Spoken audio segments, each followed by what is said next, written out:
Okey, Assalamualaikum warahmatullahi wabarakatuh dan salam sejahtera kepada semua yang turut sama dengan kita pada hari ini dalam webinar perkongsian sembang santai kita pada petang ini. Jadi saya Muhammad Fazli bin Ramli selaku moderator bersama-sama rakan saya Encik Muhammad Yusof. Apa khabar Mat? Baik, Alhamdulillah. Hai, sihat. Okey, juga bersama rakan kita juga Encik Muhammad Amirul Ashraf bin Ramlan. Ia selaku pegawai perkhidmatan pekerjaan dari Perkeso. Apa khabar Encik Mirul? Baik, Alhamdulillah sihat. Alhamdulillah. Okey, baik. Pada petang ni kita akan membincangkan topik tentang jaringan keselamatan pekerja pasca COVID-19. Di mana apakah hala tuju pekerja di sektor swasta semasa pandemik melanda dan apakah ada perlindungan kepada mereka ini yang disediakan oleh kerajaan di bawah Kementerian Sumber Manusia dan Perkeso. Jadi soalan saya, apakah skim perlindungan yang ditawarkan oleh Perkeso semasa pasca COVID pandemik selain daripada perlindungan skim bencana kerja? Silakan. Okey. Terima kasih Tuan. Okey, untuk Perkeso mempunyai beberapa jenis perlindungan yang merangkumi di bawah Akta 4, Akta 789 dan Akta 800. Kesemua akta ini iaitu ketiga akta ini diguna pakai kepada majikan dan pekerja di Malaysia. Tiada yang terkecuali lah daripada melainkan kepada sektor awam. Okey, daripada itu juga selain daripada perlindungan di bawah skim bencana pekerja Perkeso, dengan adanya sistem insurans pekerjaan kita panggil SIP, ia memberi sinar baru kepada para pekerja yang mencarum Perkeso.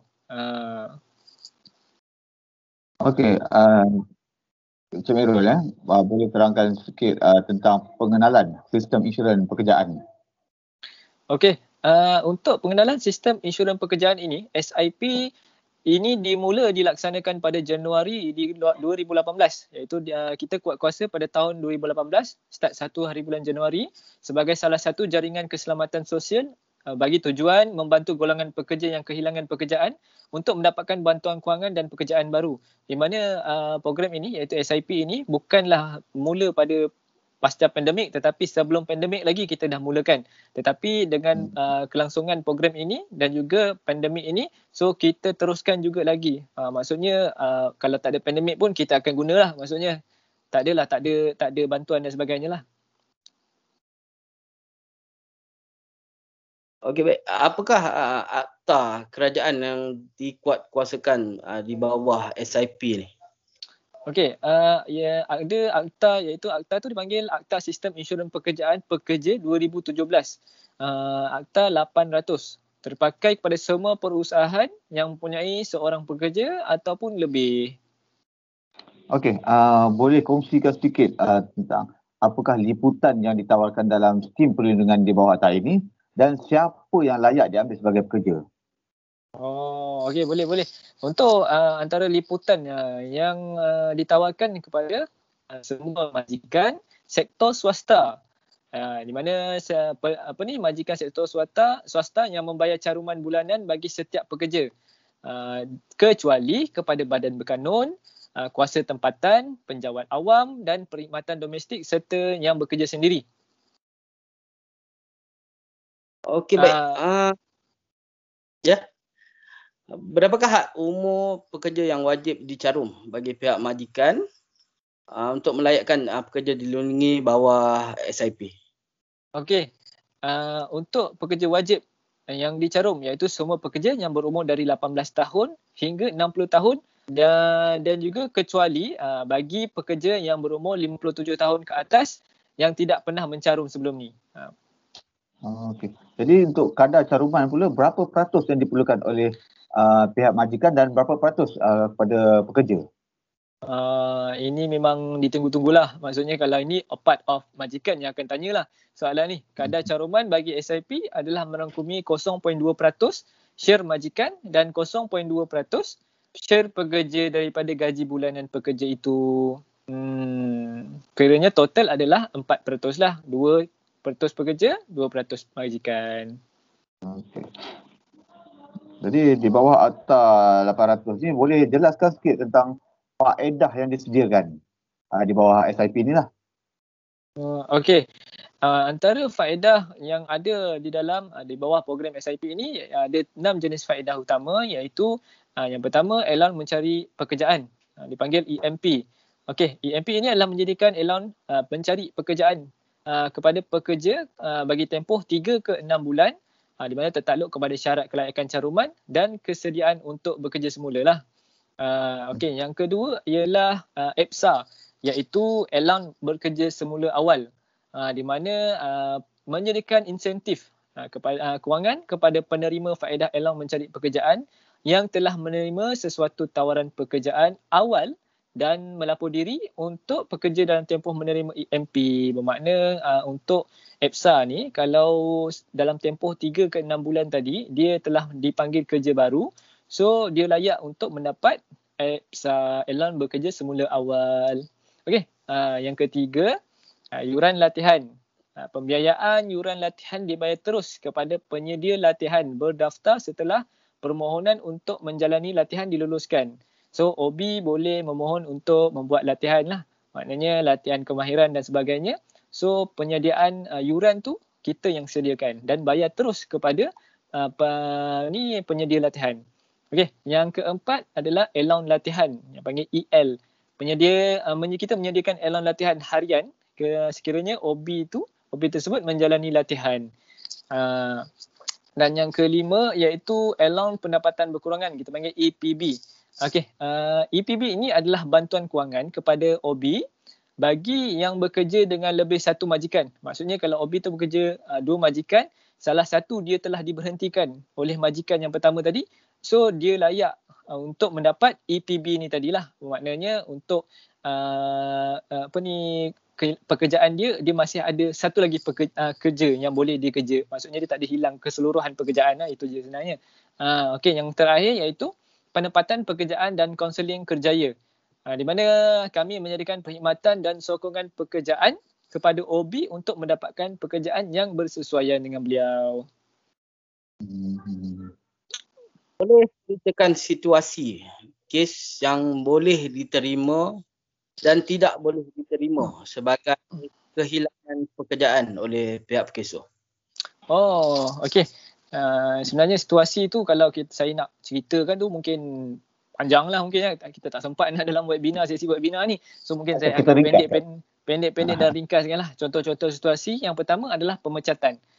Yang kedua, penutupan perniagaan ataupun syarikat muflis dan sebagainya, dan juga pengecilan operasi, downsizing. Maksudnya sekarang ni pandemik ni majikan ramai yang mengecilkan operasi. Maksudnya seperti contohnya MAS, AirAsia, so dia buat pengecilan operasi sebab tak mampu nak biaya kos operasi, so dia buat operasi lah. So ni pengecilan. Dan seterusnya yang terakhir kalau katakan VSS, maksudnya jika berlakunya VSS ataupun MSS, so dia boleh kita terima itu sebagai kes. Berkenaan dengan yang tak layak, yang tak boleh terima tu macam mana? Kalau yang tak layak pula, senangnya dia memang, kalau yang tak layak ni contohnya yang pertama ialah peletakan jawatan. Peletakan jawatan secara sukarela. Bermakna dekat dalam situ dia tak ada kehilangan pekerjaan. Dia sendiri yang nak letak jawatan. Mana kita tak boleh beri manfaat faedah ni lah.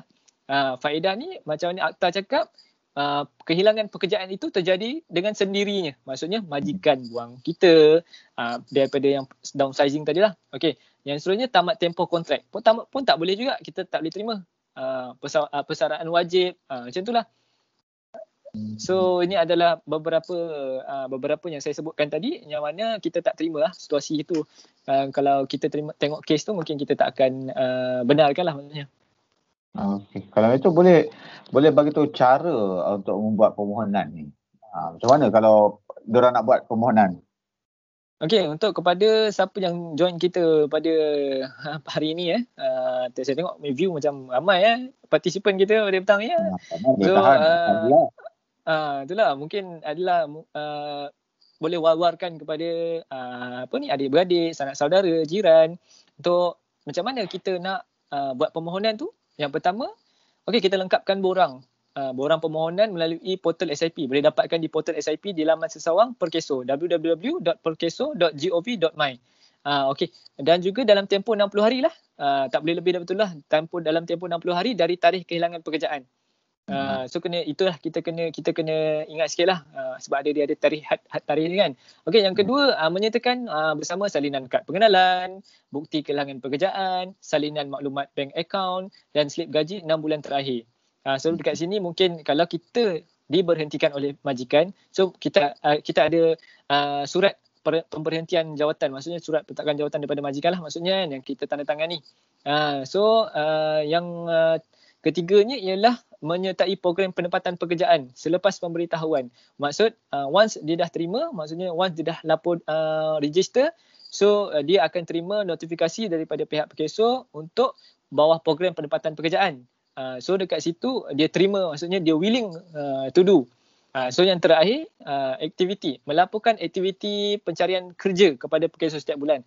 Untuk seseorang itu melayak dapat faedah EMP yang pertama tadi, so dia kena aktif dalam pencarian pekerjaan dalam tempoh 3 ke 6 bulan tadi yang saya sebutkan tadi. Senang je. Okey, jadi mungkin sahabat saya Mat boleh memberi sedikit kata-kata penutup mungkin, sebab kita pun dah kata masa mencemburui kita, jadi kita tak boleh nak berbicara lebih. Banyak lagi soalan-soalan yang kita nak ajukan tapi kita kesuntukan masa. Jadi mungkin Mat, silakan Mat untuk buat sedikit kesimpulan. Pada hemat saya, SIP ni banyak membantu pada pekerja yang telah kehilangan kerja di musim pandemik COVID-19. Jadi saya rasa masalah utama bagi mereka yang kehilangan kerja ni, mereka tak tahu apa yang perlu dilakukan. Jadi saya rasa dari segi penerangan, dari segi apa yang diperkatakan oleh kita punya panel, saya rasa banyak membantu. Dapat membantulah. Dapat mudah, insya-Allah. Betul. Jadi saya nak buat penambahan sikit lah, boleh ya? Tuan Moderator. Sebab untuk sepanjang pandemik ini, kita selain daripada kita beri bantuan ni pun, sebenarnya ini bukanlah bantuan satu-satunya kepada pekerja untuk pandemik, sebab kita pun dah mula program ni dah lama dah, sebelum ni pun dah mula, tapi disebabkan statistik kehilangan pekerjaan yang tinggi itu, so untuk SIP ni di waktu pandemik ini adalah sangat-sangat membantu. Maknanya ramailah orang kehilangan pekerjaan, dan juga dengan adanya program SIP ini serba sedikit dapat meringankan beban kepada pencari rezeki ataupun pencari keluarga kan, ketua keluarga kita. So adalah dapat mengurangkan selain daripada bantuan kewangan dan juga pencarian pekerjaan itu tadilah. So selain daripada itu ada juga bantuan-bantuan kerajaan di bawah program prihatin rakyat, program penjana, dan juga ianya memberikan satu bantuan yang balance kepada pekerja dan juga kepada majikan itu sendiri. Jadi okey, Encik Roy, kita kesuntukan masa. Jadi saya ucapkan berbanyak-banyak terima kasih, ribuan terima kasih kepada Encik Nirul dan juga Mat yang sudi bersama-sama kita pada hari ini. Jadi itu saya mengundur diri dulu sama-sama kita mungkin dalam buat bicara yang akan datang di webinar yang akan kita buat selepas ini, insya-Allah. Okey. Jadi assalamualaikum warahmatullahi wabarakatuh. Waalaikumsalam warahmatullahi wabarakatuh.